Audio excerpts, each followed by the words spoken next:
Because I learned after my awareness expanded around my negative impact, and I tried so desperately to eliminate it. And that's when I learned you can't.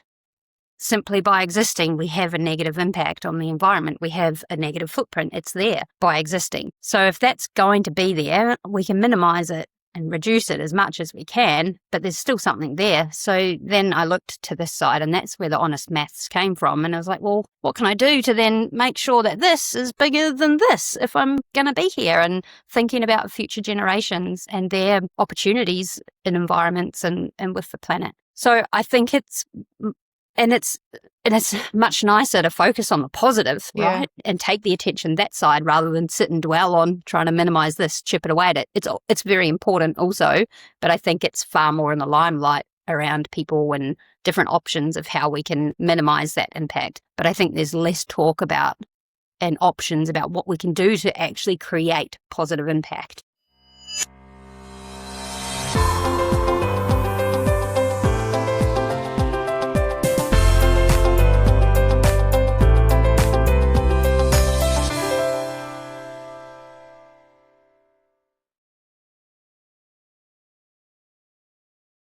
Welcome to the Project Emerald Collective.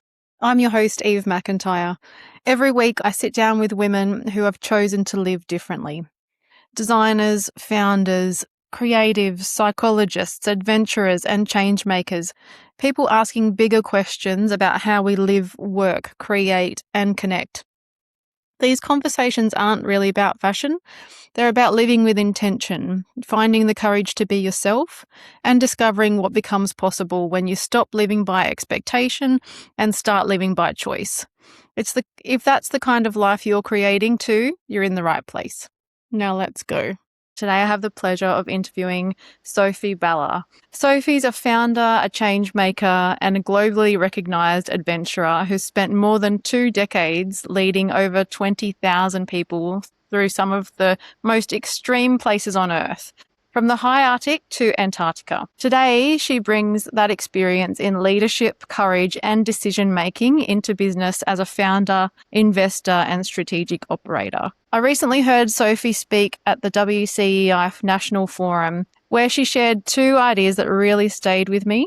The importance of doing the honest maths when it comes to our individual impact on the planet, and a phrase she coined, which everyone loved, greenwashing. The gap between wanting to make a difference and actually taking meaningful action. And I think both speak to something we explore so often here, becoming conscious of the choices we're making, recognizing the agency we already have and using it. So welcome, Sophie. Thank you, Eve. Thank you. It's super lovely to be chatting with you. And as much as I enjoyed my time on stage at the Women's Chief Forum, it was so short, and I'm so excited to extend the conversation because it's something we're clearly so passionate about and could talk for hours. So thank you. Absolutely. Before we talk about what you're doing now, I'd love to understand a little more about you. So who is Sophie Ballagh, and how did you become the woman that you are today? Sure.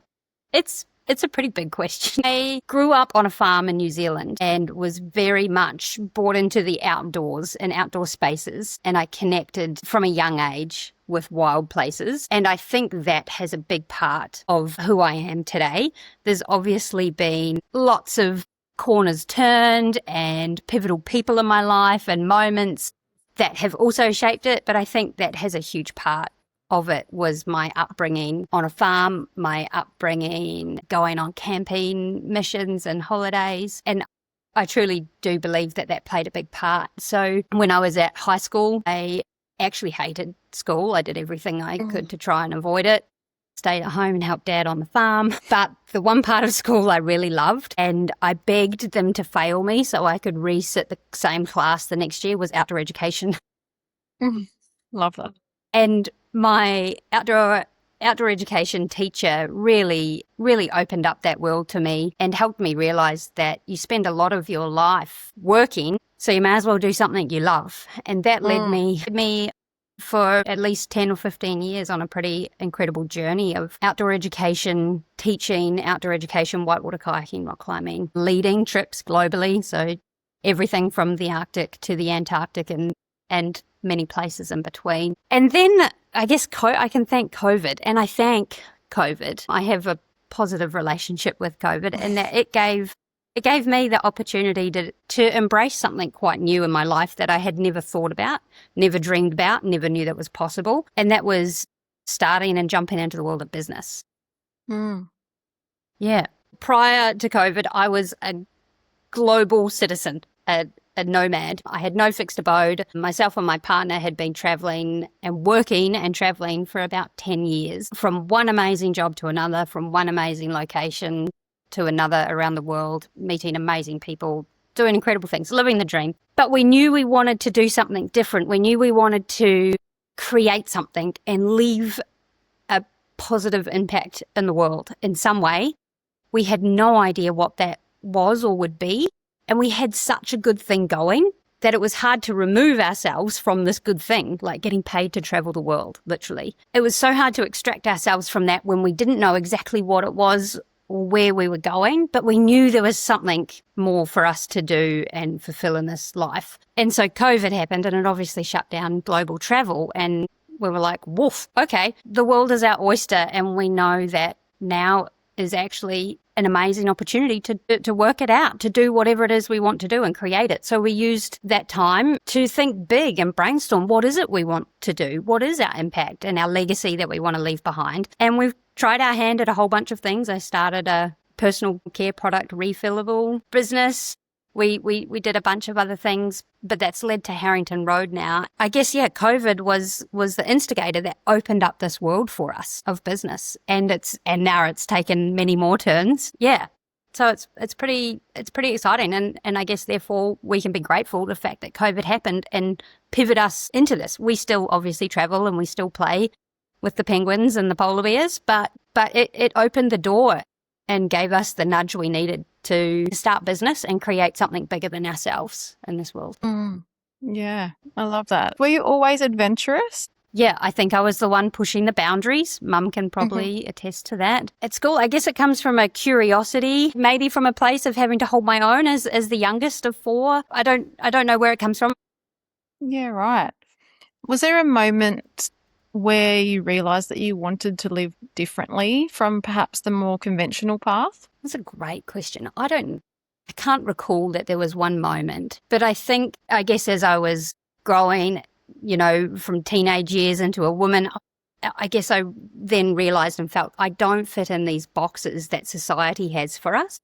I never had words to be able to articulate it like that question, Eve. And I'm lucky that I had the support and encouragement around me to live that life, to be that person. I feel like I ooze the responsibility to help other young girls realise that. Yeah, absolutely. Yeah, nicely summed up.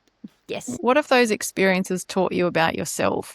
I think wild places and the outdoors teaches you, or has taught me, that you as a human can endure so much more than we think we can. I've felt that and learnt that time and time again in all sorts of different adventures, be them big and gnarly and wild, or even small and more local, close to home and contemplative. But I've definitely felt that these wild places have built a depth of strength, and resilience is such a word that gets thrown around, but resilience in me for my time being in the outdoors. Yeah, absolutely. And tell us, how did you end up in Antarctica, and how has that particular place shaped your life?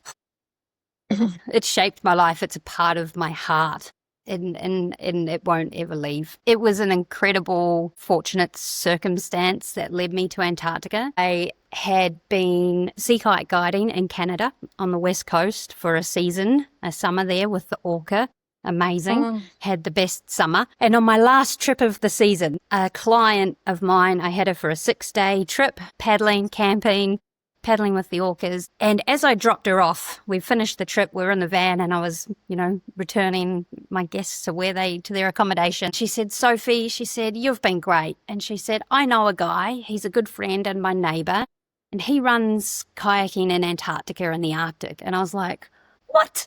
I didn't even know you could kayak in Antarctica. Like it had never crossed my mind. The continent had never even come into my thoughts, to be honest. And I was like, really? And she said, yeah. And she kind of did this. She pointed her finger and she said, I'm going to get you a job. And I was like, geez, she meant it. And so we exchanged details on like a shitty little napkin or a piece of like a serviette, something that was in the van, the only thing that I could find. And 2 days later, the operations manager of this company rings me, we Zoom, and we talked for about 2 hours. It was incredible. This was the most strange interview for a job I'd ever had. And then he finished with, are you in? And I'm like, you want to invite me to your team to work to guide expeditions in Antarctica? And he said, yeah, I need you in Ushuaia, the southern tip of Argentina. I need you in Ushuaia on the 8th of November. And I remember that because it's my birthday. And I said, this 8th of November? And he said, yeah. And I'm like, I did a quick bit of math. I'm like, that's in 16 days. And he said, is that a problem? I said, no. But I didn't say to him that I was actually due back in New Zealand to be my friend's bridesmaid. I didn't tell him that my passport was expired and I was actually due back in New Zealand and all of these other things. And I was like, okay, I've got 16 days to work it out because why wouldn't you? Like this opportunity doesn't come up every day. So I had to ring my friend. She was very understanding. She's a glacier guide. So of anybody who I could bail and ditch being at their wedding, she was going to be the most understandable ever. And that was the start of it. And that was about 15 years ago. Talk us through how it unfolded after that. No, it's now an addiction and it's in my blood and it will never leave. So the company that I started working for 15 years ago, they run tours in both the Arctic in the Northern Hemisphere summer and the Antarctic in the Southern Hemisphere summer. And I was part of the expedition team. Back then I was sea kayak guide and I would literally jump from summer to summer, but you're still rugged up in 10 layers of clothing trying to stay warm, and guiding and helping run expeditions, helping people explore and connect with the place. And yeah, every year since, other than COVID, I return to the Antarctic. Especially, I haven't been to the Arctic for a few years now, but the Antarctic is pretty dear to my heart. It's very hard to give it up.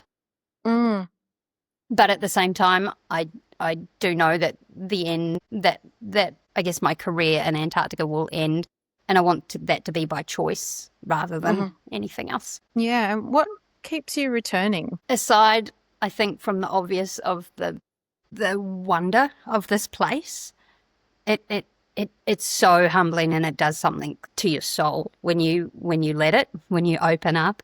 Which I don't think is hard, but when you open up and let it be in you, it does something to you that's might sound cheesy. But one of the main reasons I truly keep returning now, probably for the first few years, it was more of a selfish reason. But as the years go on, I truly believe that I have an amazing opportunity, and this is something I spoke to on stage at the Women Chiefs Enterprise International Leadership Forum, is I truly believe these trips and my being there gives me an incredible opportunity to have impact on people. It has an opportunity for me to amplify my positive impact on people and on planet. So you mentioned this in your opening, and something I talked about on stage was the honest maths of our footprint on the planet. And you have to honestly acknowledge what goes in your negative impact bucket, because there is a massive negative impact with traveling to South America, getting on a ship, going to Antarctica, right? Like there's no denying there's impact. So, and all the other things in life, my God, we could talk for hours, but what is in that negative impact bucket? But then we talked about a positive impact bucket, and that it's not just about reducing our negative impact. We have to simultaneously do some good for the planet and for the world. So what can we do? And there's all sorts of things you can do to put in this positive impact bucket. But I think one way that I choose to fill up that positive impact bucket is have a powerful presence on others. My role in Antarctica, every 6 days, I'm sitting with 70 new people who have come from all around the world. They're often very influential people, and we help them as a team of expedition staff. We help them connect with this place. We encourage them to put their cameras down and just be and feel that presence and that connection to place. And then we ask the hard questions, and then we get real with them. we don't deny or dodge around the scary conversations around climate change, around impact. And if we can leave knowing that those 70 guests haven't just had a great time and great photos and great memories, but they're now really driven to go and look at themselves, their impact, how they can use their voice or their vote or their money to go and create positive impact, then I'm yeah. So I was saying that team, I love the people I work with. Obviously, I love the place, but also I truly believe it's a responsibility. So yes, I have a negative impact in getting there, but I make sure that my positive impact counts. Yeah, absolutely. And like honest maths, that asks us to have a look at ourselves as well. And so what happened when you started looking honestly at your own impact? I got pretty depressed. The more I learnt, the more I became aware, the more I realised what that negative impact bucket looked like. And it wasn't a bucket, it was like a giant, like a black hole. And sometimes, knowledge, too much knowledge is scary. But I did. I went pretty deep and I started making massive changes in my life and my behaviour and everything to try and minimise. Where do you think we underestimate our individual contributions? I think it's different for different people. For some people, yeah. You mean in terms of our environmental footprint? I think for some people, they possibly underestimate the negative impact bucket and potentially I feel like there's more and more awareness and talk and options around that. And so every year that goes past, I feel like that's becoming more and more in people's minds, and there's more options for people to reduce their negative. I think one area or less talked about, or often not ignored, but less talked about or known, is how we can actually make positive impact on the planet. Because I learned after my awareness expanded around my negative impact, and I tried so desperately to eliminate it. And that's when I learned you can't. Simply by existing, we have a negative impact on the environment. We have a negative footprint. It's there by existing. So if that's going to be there, we can minimize it and reduce it as much as we can, but there's still something there. So then I looked to this side, and that's where the honest maths came from. And I was like, well, what can I do to then make sure that this is bigger than this if I'm going to be here, and thinking about future generations and their opportunities in environments and with the planet. So I think it's much nicer to focus on the positive, right? And take the attention that side rather than sit and dwell on trying to minimize this, chip it away at it. It's very important also, but I think it's far more in the limelight around people and different options of how we can minimize that impact. But I think there's less talk about and options about what we can do to actually create positive impact. And where do we underestimate our individual agency, do you think? I think it comes back to awareness. I think people possibly aren't aware that we do have these choices, that we can make different choices and decisions. And we live in a fast-paced world. We live in busy lives. A lot of society and the economy is built around convenience, which sadly often adds to our negative imprint. So because we live in these busy, fast-paced lives, convenience is presented, and we go with it. We've kind of got to, because we've got the next thing to be at, and it's all go. But if we draw ourselves back and open up that awareness and sit with some honest maths and become aware of that, and then go, oh gosh, we actually do have that choice.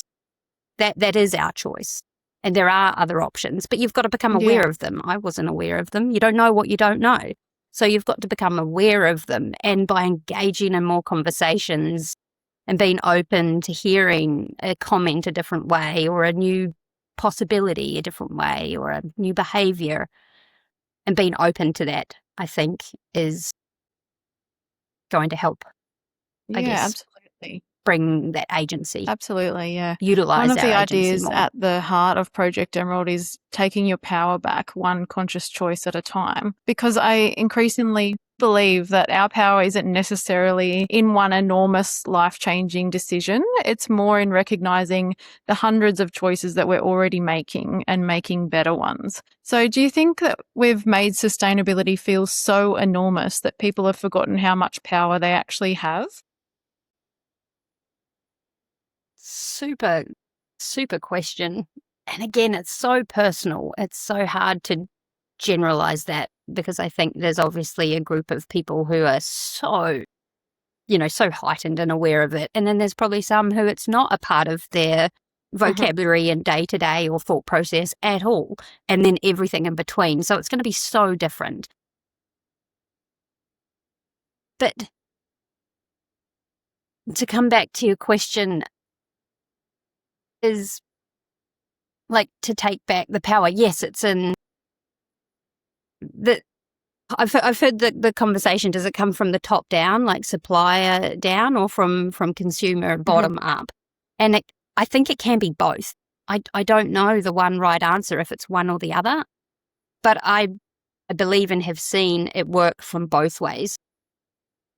And there's the power of the collective of our choice and our decisions from consumerism driven up. If we all refuse to not buy this product that comes in plastic, or if we all refuse the bag, well, that's an example, plastic bags at supermarkets.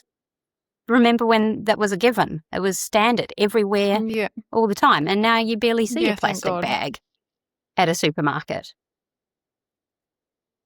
Now that's thank God. Now that's the new norm. So it can work from bottom up, consumer up, but I believe it can also work from top down. And collectively, it makes a difference. And someone might go, oh, well, that's so small. What is my one drink bottle today? If they buy a water bottle, a throwaway water bottle, like, oh, it's one bottle. I need water. But then if we all did that once every day, adds up, So, yeah, it is hard to grasp the immensity of one small action from one small person, but yet the power that has, if everybody changes that one behavior. I think it's just about collectively choosing a better option, just becoming aware that you have the power to make better choices in your own life, and that will then ripple out to your family, and then your community, and then your neighborhood, and then your state, and then your country, and then the world. Totally. So let's talk about greenwashing, which I loved that you came up with that. We hear a lot about greenwashing, but greenwashing feels more human. And so what does greenwashing mean to you? It just came to me on last Friday at the panel discussion, and we were talking about greenwashing, but how often greenwashing is not necessarily a purposeful, harmful, like, movement or action. It can sometimes be someone's aspiration or a business's aspirational goals or plan to be, operating here or doing XYZ sustainably. So therefore, maybe they're speaking or advertising or the website talks about that, but their actions aren't quite there yet. It's an aspiration. And so there's that gap. And I was like, well, in that essence, it's kind of like greenwashing. I wish that I could be this green instead of greenwashing, so long as it comes from the right intent, right? So if you have that right intention and that is what you want, then that's your green wish. And I don't know, it just came out and it seemed to stick. Yeah. And then we got asked the question back, well, what is your green wish? Oh, I'd love to hear what's your green wish on this, actually. Eve. So I have two. So my first one is that we would just stop producing. The world would stop production for 12 months just to give ourselves a moment to regroup and think about like what we're actually doing rather than acting on autopilot. And imagine the creativity that would come with that and the change in behavior. I think that that's a really exciting possibility if I was to get my green wish. And my second one, Cool. in addition to, or maybe like, it's more achievable to have this one, but just for everyone on Earth to learn to pause before they act. So in a sustainability lens, as well as everyday life choices, that just the pause before you act on autopilot or react to something. Every single choice could be more intentional if we just learnt to pause. And I think I think there's power in that. Amazing green wishes. Yeah. What's your green wish, Sophie? The green wish, when I was asked that during the panel discussion, the first thing that came to mind was a greater global awareness. If we can just raise that awareness and all of a sudden everyone become aware of their true maths and their impact and their possibilities and opportunities to create positive impact. Amazing. The second one, which I didn't articulate quick enough on stage, is that the speed. Oh, there is movement. There is great movement and awareness coming and new great initiatives underway and happening and new products becoming available and some differences in purchasing behavior. But it's so slow. We need to be moving in that trajectory, but at a far faster rate. That's what would be a green wish, is that the trajectory that we're going is like the direction, I guess, that we're going is right, but it needs to be faster. I think that's my wish. If we stop relying on, companies or policy to make those improvements in their practices, and if we take the agency to make better choices personally, that's where it would speed up. Yep. But it has to be, we as in a big giant collective to force that change. It's a bigger awareness, greater awareness, and then change. In your opinion, what actually moves us into action? Great question. I think a fire in the belly. Knowledge and awareness alone, it may create some small change or action, but generally it's small and or short term. What I believe is going to create it long term is fire in the belly. And that can be either passion, and honestly, it could be fear, it could be, for me, I come back to connection. If we can connect people, help people connect to place, to wild spaces, to nature, to animals, to whatever it is for them, and so they can see a full circle. If you can't see the full circle, then I think it's going to be hard to create long-standing, big change that lasts, rather than, I didn't use a plastic bag this month, and plastic-free July, or it can go beyond that. Yeah. I guess it's about realizing your habits and then becoming aware enough to change them. Totally. It's also about, initiatives like Project Emerald or Little Yin and Bang, the refillable deodorant paste, like more of these becoming more available in your face, so that when people have that awareness and that realization, they've got solutions and alternatives. So I think it is so critical too that local business gets promoted and we get out there, because it's not just about, boosting our business. It's about creating, the better the business goes, it means the bigger the impact we're having, the bigger the reach, more people can make different behaviors. That's why these businesses absolutely were created in the first place. To participate easily. You nailed it. So you've Now that- taken so much of what you've learned in those extreme environments into entrepreneurship. You're a founder and investor across a number of ventures, including Harrington Road. And that's where you're helping families navigate incredibly emotional transitions around aging, deceased estates and property. So what drew you towards solving that particular problem? So the basis for trying to solve that problem and be there with families during these major life changes, it came from personal lived experience. So within a reasonably short time frame, I had to, or actually it was during COVID, I had to up my life here from Tasmania, and luckily I could fly back to New Zealand to help my parents downsize. And it came, as always, everybody has a story, and life always happens all at once. So my dad had prostate cancer, and my mum had actually broken her back, and and they were due to move. They'd sold in this whole process of selling their property and moving. And my family, my sisters in New Zealand, or some weren't in New Zealand, they couldn't help. So I had to got to go and downsize them. And it's more than just a physical act, right? Like when somebody's lived somewhere for so many years, there's so much story and belonging and emotional attachment and connection to things, to our stuff, and to the house. And so, and then the physical doing. So I did that. I helped them move, came back to Tasmania, and then had to downsize.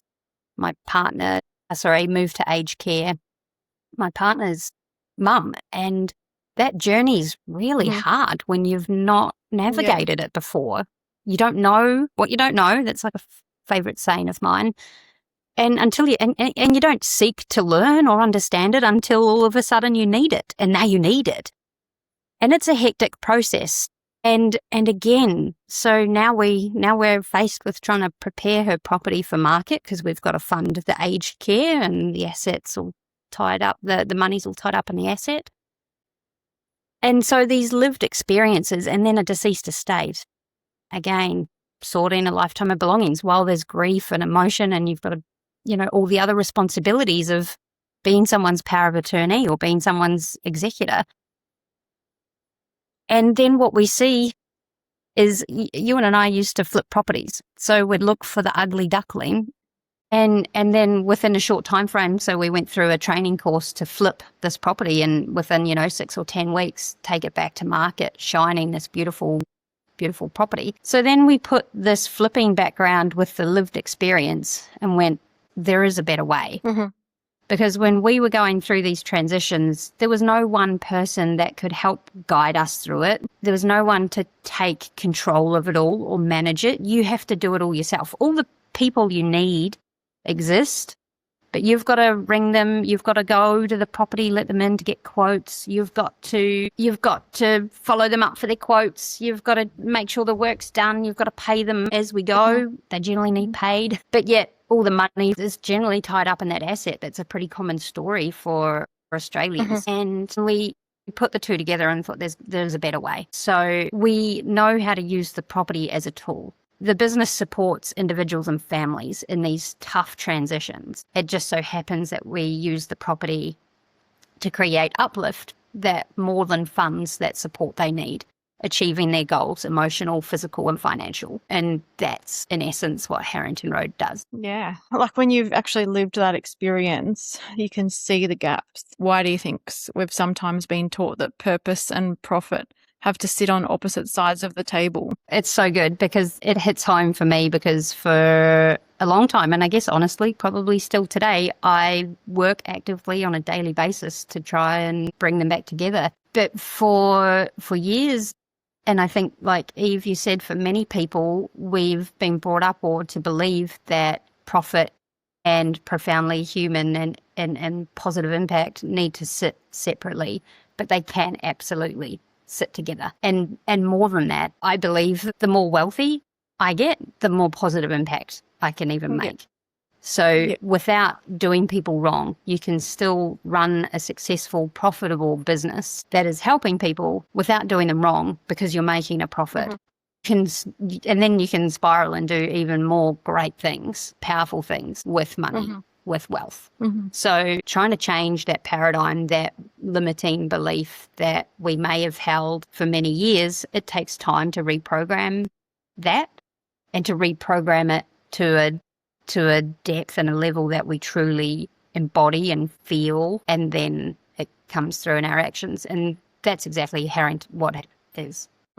Yeah, I love that. So, Sophie, what does living intentionally mean to you? I think living intentionally, again, I've harped on about it a lot. It starts with that awareness, but it's more around your operating system. And coming back to what you said about your green wish, if everybody could pause and think before an action, before a decision, or for a purchasing behavior, whatever it might be, that to me is the fundamental of living intentionally.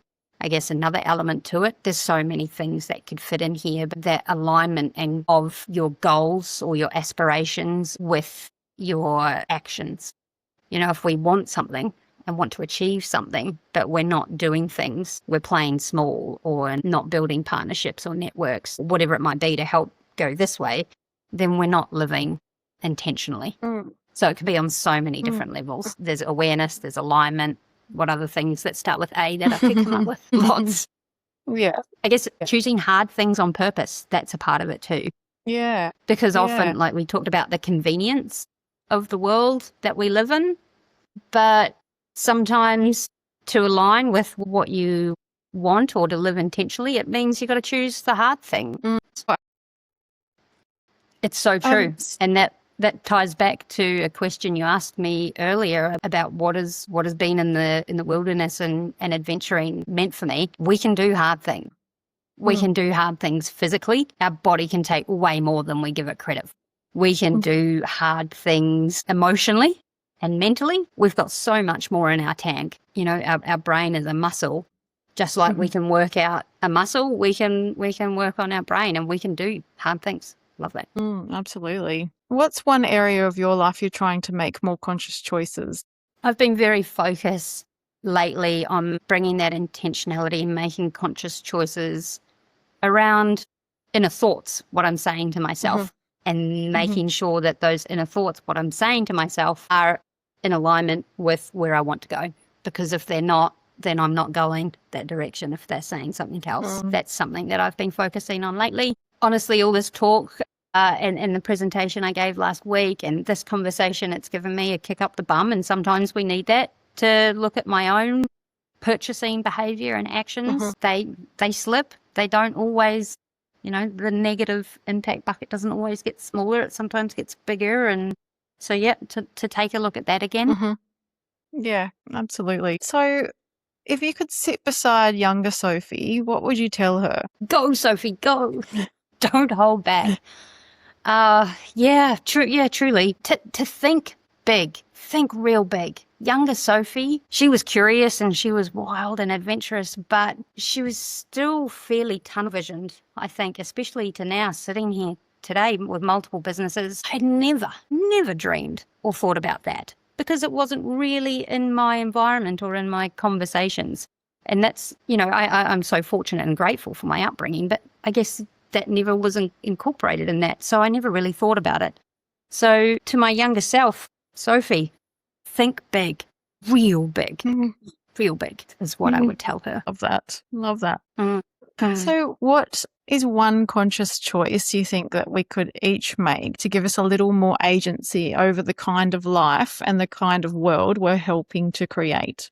Say that again, Eve. So what's one thing I could say to help people get agency to shape the world we live in? Yeah. What's one choice that they could make? I would say be vocal.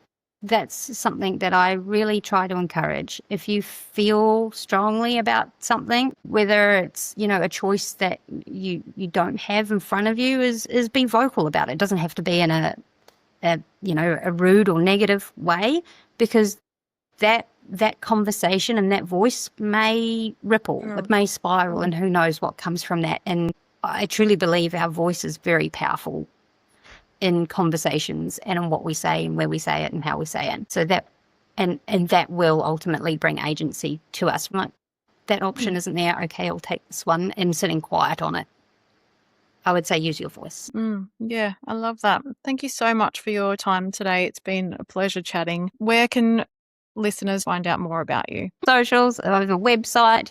You can reach out to me. I'd happily have conversations. And I thank you, Eve, for not just the conversation today, but for this whole series and everything you're doing, using your voice, sharing your passion and encouraging others and bringing it together. I really, really appreciate it. Thank you. Thank you. Before we finish, I'd love to leave you with one question. When did you last feel most like yourself? Not the version shaped by expectations, deadlines, or anyone else's opinions, but the real you. Maybe that's something worth sitting with this week. If today's conversation has resonated with you, please consider subscribing, leaving a review, or sharing the episode with someone who may need to hear it. Every share helps us reach more people and grow a community that's choosing to live with greater intention. Until next time, remember, take your power back, one conscious choice at a time. I'll see you in the next episode.